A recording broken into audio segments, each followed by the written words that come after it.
জিন্দিগিটাকে mobile বানায়েন না। আজ জিন্দিগিটাকেই mobile বানায় ফেলছি সবাই। জীবন মানেই মোবাইল, মোবাইল মানেই জীবন। আমাকে বানানো হয়েছে মোবাইল টিপার জন্য, আর মোবাইলকে বানানো হয়েছে আমার জন্য। খালাস, এই হলো জিন্দিগির খোলাসা, এই হলো জীবনের সারাংশ। জীবনের সব আবেগ পূর্ণ হয়ে যায় যে একটা বড় মোবাইল ব্যবহার করতে পারে। সে মনে করে আমি সফল, আমি কৃতকার্য, আমার জীবনের আর কোনো চাওয়া পাওয়া নাই, কারণ একটার ভিতরেই সব চাওয়া আছে। এজন্য দয়া করে জীবনটাকে মোবাইল বানায়েন। জীবনটা তামাশা না। আমরা যে যাই মনে করি, নিজেকে যত বুদ্ধিমানই মনে করি, আল্লাহর কোরআন, রাসূলুল্লাহ সাল্লাল্লাহু আলাইহি ওয়াসাল্লামের সুন্নাহ, দ্বীন ও ঈমানের উপরে বাস্তব আমল সশরীরে, এটা যদি না হয়, আসলে যত বুদ্ধি, যত ফন্দি, যত কৌশল, যত বিবৃতি, যত কিছুই করেন দেখান, শেষ পর্যন্ত মৃত্যুর পরে কিছুই লাভ হবে না। লাভ হবে বিশুদ্ধ ঈমান, বিশুদ্ধ আমল। ऐसे रहे या वैसे रहे, वहां देखना फिर कैसे रहे।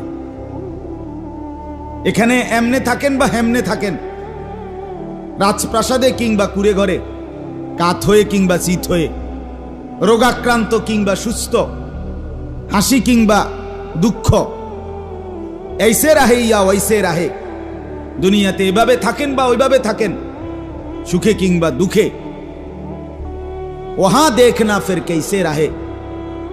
দেখার বিষয় হলো আখিরাতে, হাসরের মাঠে, পরকালে সেই জীবন কিভাবে থাকবেন, সেটা হলো দেখার বিষয়। সেটা হলো দেখার বিষয়। এখানে ব্রিজেকে চালাক মনে করার কোনো লাভ নাই। এখানের হাসি ক্ষণিকের, এখানের কান্নাও ক্ষণিকের। এই যে বৃষ্টি ছিল, বন্ধ হয়ে গেছে, আবার হবে, আবার বন্ধ হবে। এখানে হাসে, আবার কাঁদে। এখানে রোদ উঠে, আবার বৃষ্টি নামে। এখানে আলো ফুটে, আবার অন্ধকারে ঢেকে যায়। এখানে রাত আসে, আবার দিন আসে। এজন্য এখানের কোনো কিছুই না হাসি স্থায়ী, না কান্না স্থায়ী। কিন্তু বন্ধু আমার, বাপ আমার, ভাই আমার, প্রিয় ভাই, একথা মনে রাখি, হাসরের ময়দানে মৃত্যুর পরে যদি একবার হাসতে পারি, তো সেই হাসি আর বন্ধ হবে না। আর যদি একবার কান্না আসে, তাহলে সেই কান্নাও আর বন্ধ হবে না। আনন্দ স্থায়ী, বেদনাও স্থায়ী। জান্নাতের ব্যাপারও আছে খালিদিনা ফিহা, জাহান্নামের ব্যাপারও আছে খালিদিনা ফিহা।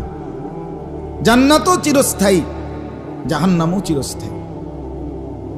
এজন্য দয়া করে জিন্দেগির হিসাব মিলান, জীবনের হিসাব মিলান। সারাক্ষণ শুধু উঠতে বসতে, পাঞ্জাবিওয়ালা শার্টওয়ালা, টুপিওয়ালা টুপি ছাড়া সবাই মিলে জিন্দেগিটা মোবাইলের উপরেই দিয়ে দিলেন। আফসোসের ব্যাপার, আফসোসের ব্যাপার, আফসোসের ব্যাপার বন্ধু, আফসোসের ব্যাপার, আফসোসের ব্যাপার। সবাই জীবনের সফলতা খুঁজতেছেন, কামিয়াবি খুঁজতেছেন মোবাইলের পরিচিতির মাধ্যমে। আল্লাহ আমাকেও মাফ করেন, আপনাদেরকেও মাফ করেন। আখিরাতের ফিকির কে করবে? পরকালের ফিকির কে করবে?